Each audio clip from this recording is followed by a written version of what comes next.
What's happening, guys? Today I want to talk a little bit about why the ISO Tib Bar from the Home Gym guys is one of my favorite ankle training tools and how it can benefit you. First off, what is an ISO Tib Bar? The ISO Tib Bar is a piece of gear made by the Home Gym guys. What it's basically aimed at doing is training the tibialis anterior. The tibialis anterior here is one of the main shin muscles that are at the front of the leg there that's responsible for controlling dorsiflexion. You might be thinking, when do I ever really dorsiflex my ankle against a lot of resistance? Why does it need to be very strong? I don't often pick up my foot against a lot of resistance like that. But what it also does is that it controls the deceleration of that knee coming forward. So you imagine when I'm running and I'm sort of striking the ground, if I'm lacking tone in that muscle, strength or control or any of the above, as I hit the ground, that ankle basically just collapses to the ground and my knee just shoots forward. Obviously placing undue stress up the chain on those connective tissues into the knee and potentially into the hip and back, all things we don't really want. We want to be able to control that collision and use that force and put that energy into the tissues we want rather than it running rampant up the chain in areas we don't want.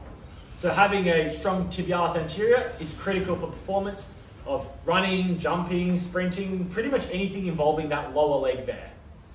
So first up, how does it work? As you can see here, it's quite a simple design, but might look quite complex when you're not really sort of understanding how it works yet. So first off, this is the plate loading pin. So I've got the Olympic size. I believe they all come in Olympic size like this for conventional sort of Olympic dimension plates. And you get a clip there. So basically if I was to put some weight on there, what I would do is I'd grab that, I'd load that up and then put the locking collar on, lock that in place. And as you can see, that's not really going anywhere at all. So one thing to note about this, a little bit of weight goes a long way. So next up, I want to set the dimensions to my feet correctly here. So this little bolt nut on the side here works perfectly. As you can see, that's widening out there. So the space in the middle here is perfectly malleable to suit every and all foot size. You imagine that keeps going, can go incredibly wide. And on the other hand, you twist it right to tighten it, and then that's shrinking and shrinking and shrinking so that you're able to get a nice snug fit. That's one of the best things I've found about the ISO Tib here is the adjustability of this bolt allows you to get a great snug fit of your foot in there. All right, enough theory, let's get into some exercises. First up, the main exercise this is obviously aimed at being designed for is a tibialis anterior raise. So to achieve that, I'm setting myself nice and far back on this bench, so I've got my sort of lower shin and ankle hanging off there. Quad and sort of hamstring and knee and hip are all basically back here out of the way, firmly on the bench. So I'm then sliding my foot through that locking place there. Got that securely locked on there, so that's not moving off, that's not going anywhere. I've got that tightened sufficiently that my foot's pretty much locked in there. From there, I'm aiming at lowering with control to sort of reach my end range there when I get a nice stretch through the top of that ankle. And then keeping tension in my quad and pulling from the upstream direction, pulling on that tibialis anterior to bring that foot up. Controlling down, pulling up, and basically just running through that. One common mistake I see with these is people sort of just relaxing on the eccentric there, where if I was to perform that, it might be something like that, where I'm basically just dropping into that position, putting a lot of load on those connective tissues and sort of relaxed muscle fibers. Again, time and a place, but not what I'm aiming for here. I'm aiming for nice, smooth control in both directions, really trying to build my strength through the range there. Keeping that quad nice and turned on, so I'm pulling rather than relaxing and trying to work that in isolation. I'm trying to build more of a holistic strength through the whole leg there together. Up and down, and that's a great burn there. Building on from that tibialis anterior raise, I like to add a little bit of inversion and eversion to it. So you might ask, what are inversion and eversion? Eversion is the outward movement of that foot and ankle. Inversion, again, the opposite, moving inward there. So how would I do that with the ISO Tib? What I do, and what I've played around with some of my athletes and clients as well, is basically rolling my leg so that I'm orientating it maybe 45 degrees outward there. What that does is that weight now wants to pull my foot into an open and down position there, really stretching out this sort of medial area here, bringing me into eversion. So when I bring that ISO Tib up, I have to pull up and inward, flexing that nice medial training there as well, pulling on that. So down and out, up and in, down and out, up and in. And that's significantly more tough than the straight up and down tib raises as well. Down and out, up and in, down and out, up and in. And then if I was doing the eversion version, no pun intended. I'm basically doing the opposite there. It's pulling me down and in. I'm trying to come up and out, down and in, up and out. These are starting to burn quite a lot. As you can tell, the quality is starting to drop a little, as this has been a very long set for the demo, but you get the idea. Down and in, up and out.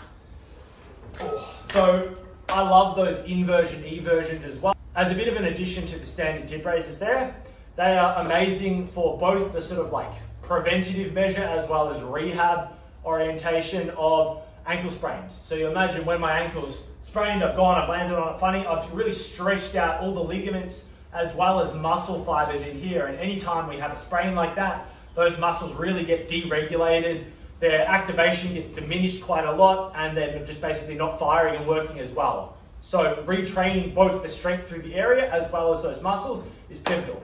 And that is one of the ways that I love to do that. It gives you the ability to quantitatively load, doesn't have the same issue as using, say, a band or something like that, where you might have one band at home and then use a different one at the gym, and then go to your physio or your osteo and use a different one again, and all three are completely different amounts of load, and you can't really quality control in that sense of knowing what you're getting weight-wise.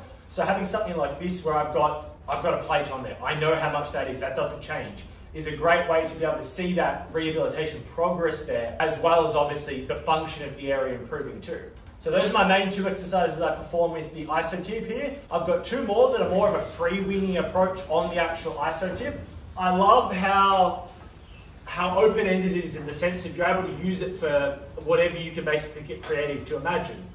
So being in a home gym here without any machinery, I love using it for both quad extensions as well as hip flexor raises. What they look like, this bench is probably a little low for me to actually perform these, but it worked for a demonstration. So again, same as before, I'm locking that foot in there. Pretty much doesn't change for anything. You always want a good connection between your foot and the isotib there. So what I'm doing is I'm basically just performing a normal quad extension like I would with a machine. So I'm kicking up, squeezing that quad, controlling down, kicking up, controlling down, and basically just running through that motion there. So ideally I'd be on something much taller, so I'd be able to get sort of full hang there without that isotib hitting the ground, but this works for demonstration purposes perfectly. Up and down, as you would with a normal machine at the gym, but allows you to use plate and allows you to not spend $3,000 on a quad extension. In addition to that, we have hip flexor raises. How would I perform these? Again, locking my foot in there nice and tight. I got a bit of stabilization here. Again, I'm not really trying to train my stability or balance that excessively here, so I'm not too fussed about holding something. All I'm aiming at doing is keeping that foot relatively neutral and pulling up there.